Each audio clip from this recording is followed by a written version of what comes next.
Mtaa wa Sayansi na barabara ya Shekilango.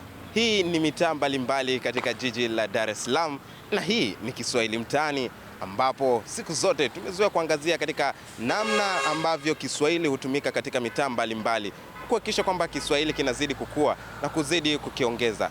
Katika Kiswahili Mtaani kwa siku hii ya leo, tumekuja na juu ya swala moja na tunatembea na muktadha mmoja, ambapo kwa siku ya leo tunakwenda kuangazia katika kuelekea sikukuu hizi za Christmas na mwaka mpya.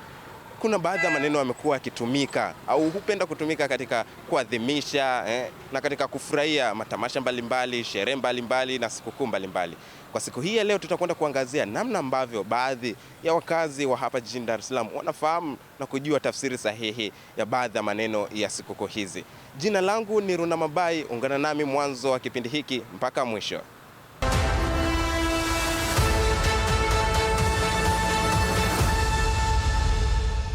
Habari? Salama kabisa. Wanakufahamu kama nani? Kwa majina naitwa Lamek John Sinda, mimi ni mkazi wa Dar es Salaam, maeneo ya Sinza. Leo katika Kiswahili Mtaani tuna baadhi ya maneno ambao huwa napenda kutumika katika sikukuu mbalimbali. Tukianza, kuna baadhi ya maneno tunahitaji kufahamu tofauti yake na usahihi wake. Tukianza, neno tofauti ya neno sherehekea na sheherekea. Ipi neno sahihi hapo? Cha kwanza katika tofauti haya maneno ya sherehekea na sheherekea. Kwa hiyo tofauti haya maneno kwenye sheherekea na sheherekea yanalandana, lakini sasa tuseme kwamba sheherekea ni neno ambalo ni rasmi tofauti na sheherekea ambalo watu wamelibuni kutokana tu na lafudhi zao za mikoani, kwa hiyo unakuta anaona ni sahihi. Haya, tukiachana na neno hilo, tuna tofauti ya tafrija na hafla. Hapo usahihi wake ni upi? Tafrija na hafla, kwa wengi ambao wafahamu Kiswahili ni kwamba tafrija na hafla ni maneno ambayo mawili tofauti. Tuseme kwamba hafla ni sherehe au matukio ambayo ni rasmi, lakini tafrija ni ambayo sio rasmi. Ni mfano ya tafrija mfano wake maybe ni kigodoro, umeona, yani sio rasmi. Lakini hafla ni ile kunakuta mikutano ya kitaifa. Kwa mimi ninavyofahamu, sikukuu na sherehe ni maneno pia mawili tofauti. Sikukuu ni ile siku maalum ya aidha kitaifa, tuseme kwamba aidha kitaifa ambayo inafanyika kwa muda fulani specific, na ukisema sherehe yenyewe ni tuseme kwamba inaweza kufanyika kwa mtu binafsi kwa muda wowote tu ambao atajisikia. Tuna neno kati ya sherehekea na sheherekea. Tofauti yake ni ipi? Kwa mimi ninavyofahamu, neno kati ya sherekea na sherekea, kwanza sherekea mimi naona ndo neno halisi na ndo lenye uhalisia, lakini sheherekea mimi naona watu wanapotamka yani wanafanya tu makosa, lakini sheherekea ndo neno halisi ambalo yani mtu akilitamka anakuwa amedhamiria kutamka kitu fulani kwamba ni sherehe, ni tafrija niseme. Tuna neno kati ya tafrija na hafla. Wewe kwa ufasihi wako au tafsiri sahihi ni ipi? Kwangu mimi hafla ni zile sherehe maalum, yani za viongozi, yani zinakuwa ni zile protokoli na kuwepo kwa, yani inakuwa imepangwa kabisa. Tunaelekea katika msimu wa Christmas na mwaka mpya. Tofauti kati ya sikukuu na sherehe inakuja wapi? Kwa sikukuu kwa kweli ni siku maalum ambazo zinajulikana na asilimia, yani zinajulikana kwa taifa Tanzania, zinajulikana yani niseme hata dunia nzima. Kwa mfano kuna sikukuu labda tunazoelekea Christmas, kuna mwaka mpya, kuna Pasaka, sikukuu zaidi, lakini sherehe ni siku tu, yani hizi ni mtu anajipangia tu mwenyewe kujiburudisha. Inaweza ikawa ni sherehe ya harusi. Sherehe sio sikukuu. Mimi siwezi nikafanya harusi afu nikaita hiyo ni sikukuu, hapana, ni sherehe.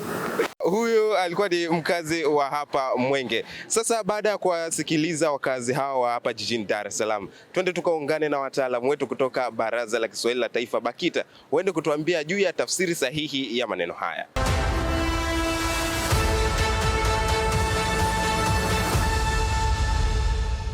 Sasa nimekutana na mtaalamu wa BAKITA, Kusanja Emmanuel Kusanja. Habari?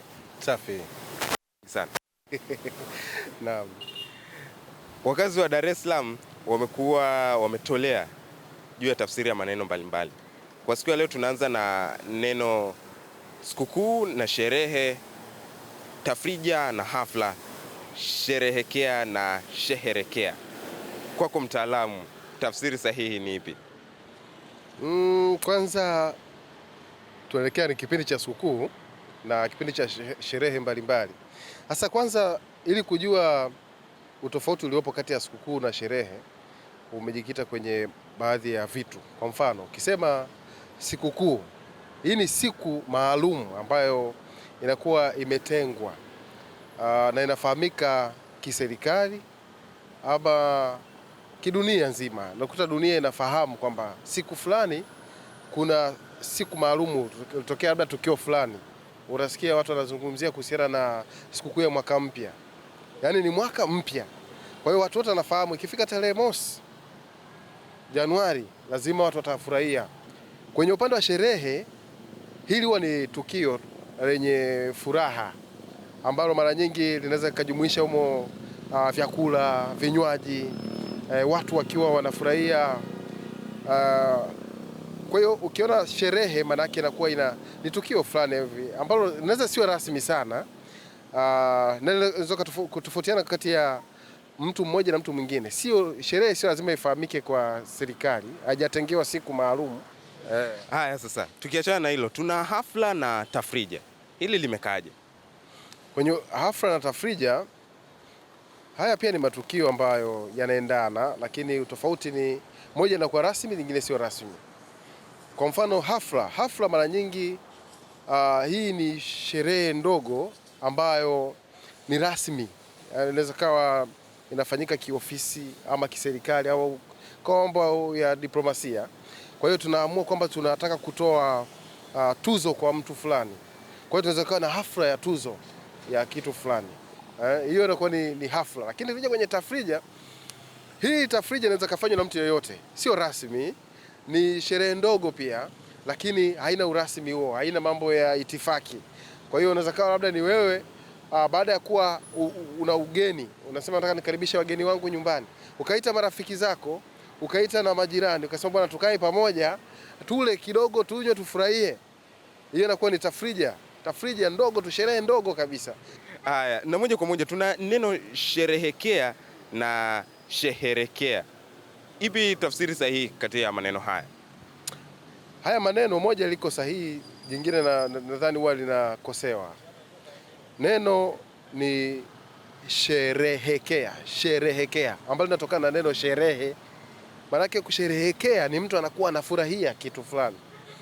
Lakini hiyo sheherekea, hiyo haipo. Yaani hilo sio neno rasmi hilo. Ni watu wanakanganya katika mpangilio wa herufi zile. Na sio neno hilo tu, kuna wengine hata kwenye mrahaba wanasema mrabaha, wengine wanasema mrahaba. Kwa hiyo kuna maneno ambayo yanakanganywa kidogo hapo. Sasa hapa tuna sherehekea. Mzizi wa neno ni sherehe. Kwa hiyo unasherehekea, sio unasheherekea. Unasherehekea. Haya bwana, huyo alikuwa ni Kusanja, Emmanuel Kusanja, mtaalamu kabisa kutoka Baraza la Kiswahili la Taifa. Baada ya kusikia tafsiri sahihi ya maneno hayo, twende tukaungane na baadhi ya wananchi wengine na wakazi wengine waende kutueleza juu ya tafsiri sahihi na utofauti upe uliopo katika baadhi ya maneno ambayo hutumika katika kuelekea misimu ya sikukuu mbalimbali.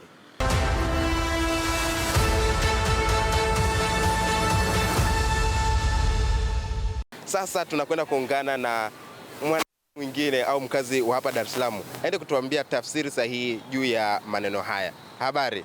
Salama. Wanakuita nani na mkazi wa wapi? Naitwa Josephine, ni mkazi wa Mwenge. Mkazi wa Mwenge. Hapa Mwenge mpo wengi sana. Mwenge hapa. Haya bwana, kwa siku ya leo katika Kiswahili Mtaani tuna baadhi ya maneno haya. Tofauti kati ya neno zizi la ng'ombe na hori la ng'ombe ni ipi? Unapozungumzia zizi la ng'ombe unamaanisha ni jengo au banda maalum ambalo wafugaji hutumia kwa kuhifadhia mifugo kama ng'ombe, na mara nyingi huwa lina paa. Na hori la ng'ombe? Unapozungumzia hori ni eneo la wazi ambalo huhifadhiwa ng'ombe kwa muda mfupi, sio la kudumu yani. Na tuna tofauti kati ya neno ya ukarimu na fadhila. Kwako ipi tafsiri sahihi? Ukarimu ni kitendo cha kumfanyia mtu wema, lakini unapozungumzia fadhila ni kurudisha ule wema ambao mtu amekutendea.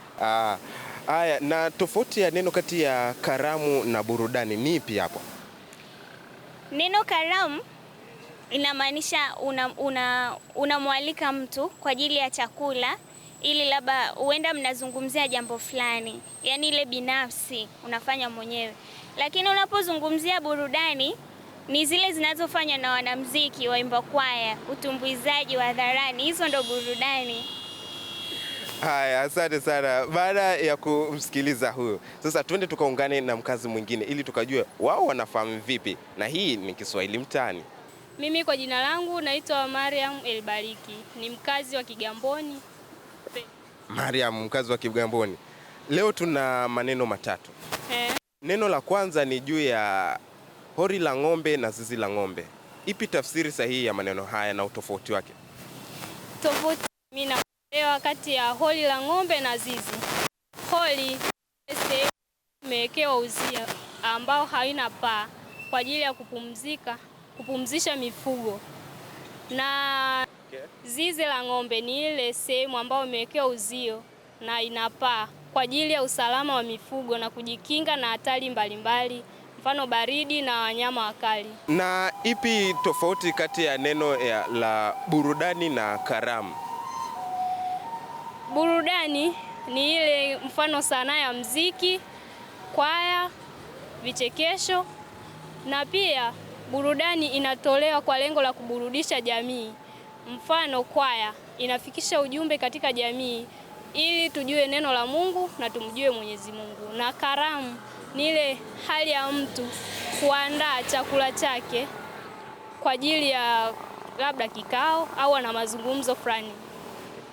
Tunakuwa tuna neno kwamba kuna ukarimu pamoja na fadhila. Tofauti ya hayo maneno ni ipi? Ukarimu ni ile hali ya mtu kutoa shukurani kwa mtu aliyomtendea wema. Na nini neno fadhila sasa? Fadhila ni ile hali ya mtu kumtendea wema au kumuhifadhi kama alikuwa ana shida ukaweza kumsaidia. Mimi ninavyoelewa ndio hivyo.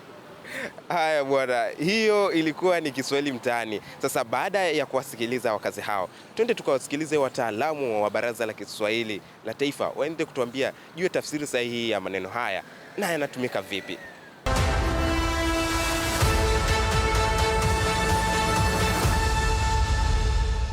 Na sasa ni wasaa kwenda kumsikiliza mtaalamu wa Baraza la Kiswahili la Taifa BAKITA aweze kutuambia tafsiri sahihi juu ya maneno hayo. Habari?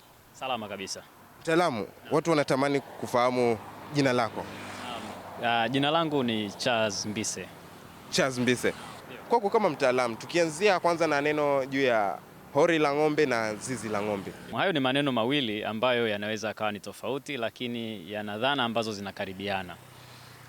Tunapozungumza kuhusu hori la ng'ombe au hori kwa ujumla, hori ni chombo au ni sehemu maalum iliyoandaliwa kwa ajili ya kulishia mifugo. Kwa wale wafugaji nadhani wanafahamu vizuri, ni eneo au kasehemu tu kanakoandaliwa kwa ajili ya kuwekea chakula pengine na maji na malisho mengine kwa ajili ya mifugo. Kwa hiyo tunapozungumza pia kuhusiana na zizi la ng'ombe, tunarejelea kwamba kuhusu eneo lililojengwa au lililotengenezwa maalum kwa ajili ya mifugo. Na ile eneo linaweza pia pengine tukaliita kwa namna nyingine, tunaweza tukaliita boma. Hili ni maalum kwa ajili ya mifugo. Mle mifugo wanaweza wakawa nalala mle au mle ndani kukawa kumejengwa hori la ng'ombe humo ndani kwa ajili ya kulishia. Na sasa tuna karamu na burudani. Hii tafsiri yake ikoje? Haya ni maneno mawili ambayo yana utofauti, ingawa pia yanaweza kawa naingiliana kwa namna moja au nyingine. Tunapozungumza kuhusiana na burudani, hili ni jambo linalofanyika kwa ajili ya kuwasherehesha au kuwafurahisha watu. Na pengine mara nyingine inawezekana hata huyo mtu ambaye anatoa burudani au hawa watu wanaotoa burudani wanaburudika pia. Sio kwa ajili ya kuwaburudisha wengine, inawezekana pia wenyewe wakawa wanaburudika. Lakini tunapozungumza kuhusiana na karamu, Hii ni tafrija maalum ambayo inafanyika kwa ajili ya kusherehekea jambo fulani. Na tafrija hii ina utofauti na tafrija nyingine ambazo pengine tunazifahamu. Hii ni tafrija ambayo kwa asilimia kubwa inabeba vinywaji vingi, inabeba vyakula vingi na ni mahususi kwa ajili hiyo, katika dhana nzima ya kusherehekea au kufurahia, huku tukiwa tunakula maanjumati yanakuwepo pale ya kutosha.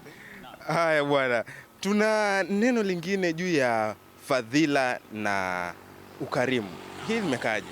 Haya ni maneno ambayo kwa asilimia kubwa yanafanana na tunapozungumza kuhusiana na dhana nzima ya ukarimu, tunamaanisha ile hali au tabia ya mtu kuwa na upendo kwa watu wengine na kuweza hata kujitoa pengine au kutoa vitu kwa ajili ya watu wengine ili waweze kufurahia. Lakini pengine yule mtoaji anavyotoa kwa ajili ya watu wengine hategemei kurudishiwa jambo lolote, hategemei kurudishiwa kile anachokitoa. Anaweza akatoa nguo, anaweza akatoa vyakula, anaweza akatoa fedha, lakini hategemei kurejeshewa. Kwa hiyo katika ule moyo wa upendo anaokuwa nao mtu kwa ajili ya kumpenda na kujitoa kwa ajili ya mtu mwingine, huu tunaweza tukasema ni ukarimu. Lakini fadhila vile vile tunaweza tukasema ni wema, ni hali hiyo hiyo ya kuwa na upendo. Kwa hiyo hizi ni dhana ambazo zinafanana kwa asilimia kubwa.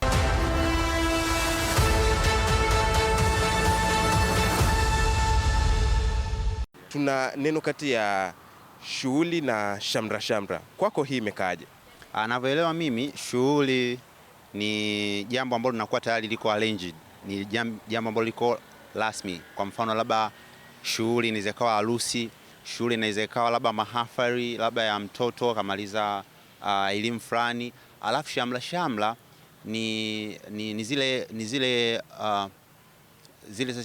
tukio linavyokuwa limependeza wale watu. Kwa hiyo hivi ni vitu vimefuatana, au kwa lugha ya mtaani shamla shamla ukasema kama vibe. Watu wanaita hivyo. Ila kwa kuwa tunazungumza Kiswahili ambacho ni fasaha, ndio tunasema shamla shamla. Haya, na tofauti kati ya hekaheka na kufana, hii imekaje? Hekaheka kwa anavyoelewa, hekaheka ni zile shughuli zinakuwa nyingi. Labda mjini au sokoni mfano. Huyu kanunua hiki, huyu kanunua hiki, huyu kaongea hivi, huyu kafanya hivi. Hizo ndo hekaheka. Halafu kufana ni kama kufanikiwa. Tunaweza tukasema let's say msanii wa muziki fulani kafanikiwa kulingana labda na kazi yake fulani aliyoifanya, labda albamu yake. Na ni kufana, tunazungumza sana mafanikio ya mtu amefanya jambo fulani likamletea matokeo ambayo ni chanya. Na tuna neno furaha na raha. Tofauti yake ikoje hapo? Kunavyozungumzia furaha sasa, ni ile inakuwa ndani ya koe mwenyewe, unajisikia amani, tunasema unajisikia mwepesi, unajisikia huru. Alafu raha inaweza kuwa ni wewe tu mwenyewe individual. Unasikia raha labda umepiga story na mtu wako, mmebadilishana mawazo na nini. Kwa hiyo naweza kusema furaha ni jambo ambalo linakuwa pana zaidi, ila raha ni jambo ambalo la kawaida. Hata mimi na wewe sasa hivi hapa tunaweza tukapiga story tukafurahi. Wanakufahamu kama nani, mkazi wa wapi? Wananifahamu kama Veridiana Magesa, mkazi wa Goba Matosa. Mkazi wa Goba? Ndio. Haya bwana, kwa sasa tunaelekea katika msimu mbalimbali ambao utakuwa na mambo mengi. Tuna maneno ya Kiswahili mtaani ambako tunahitaji kujua maana yake. Shamra shamra na shughuli, hii tofauti yake ikoje? Shamra shamra ni matukio ama mhemko katika matukio kama vile sherehe, na sherehe hizo zinaweza kuwa sherehe za harusi, ule mwamko wa watu, hizo ndo shamra shamra. Alafu shughuli ni tendo fulani ambalo hufanyika kwa lengo fulani, ambapo shughuli huweza isiwe shughuli ya furaha, kama vile shughuli ya msiba, ambapo shughuli za msiba mara nyingi huwa ni huzuni. Alafu shughuli nyingine kama shughuli za sherehe za kuzaliwa, harusi, kama hivyo. Tuna neno lingine hekaheka na kufana, hii imekaje? Hekaheka ni pilika mbalimbali. Mfano hekaheka zinaweza kuwa maeneo kama sokoni, hivyo mabarabarani, zile mpishano wa watu, hizo ndo tunaita hekaheka. Na kufana ni jambo ambalo limekuwa vizuri, limefanyika vizuri sana kwa uweledi na kwa ufasaha sana. Tuna neno furaha na raha, hiyo imekuwaje? Furaha ni ile msisimko wa ndani ambayo furaha hudumu, lakini raha ni ile hisia ambayo ipo nje, na huwa raha ni ya muda mfupi, ila furaha huwa ni ya muda mrefu. Kwa hiyo sasa hivi tuna furaha au tuna raha? Kwa hapa nilipo mimi niseme, yani nina furaha kwa maana itadumu sana, yani itakaa sana ndani ya moyo wangu. Haya bwana, hii ni Kiswahili Mtaani, na baada ya kusikiza maoni yao wakazi mbalimbali wa hapa jijini Dar es Salaam, twende tukaungane na mtaalamu wa Baraza la Kiswahili la Taifa BAKITA aweze kutueleza tafsiri sahihi ya maneno haya.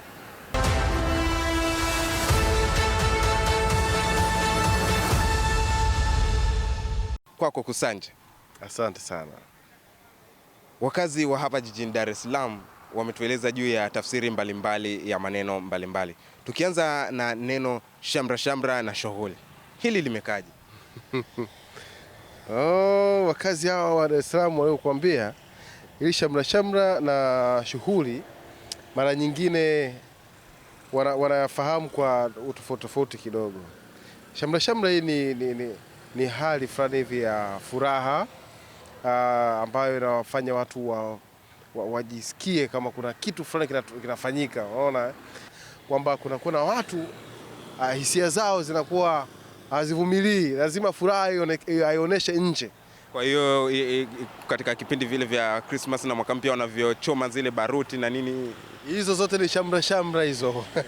Shamra shamra hata hii Christmas itakayokuja, manake bado watu utaona tu ile shamra shamra, watu wamechangamka na furahia kitu fulani. Kwa hiyo kuna ndani yao kuwa na hali fulani hivi ya kufurahia kitu.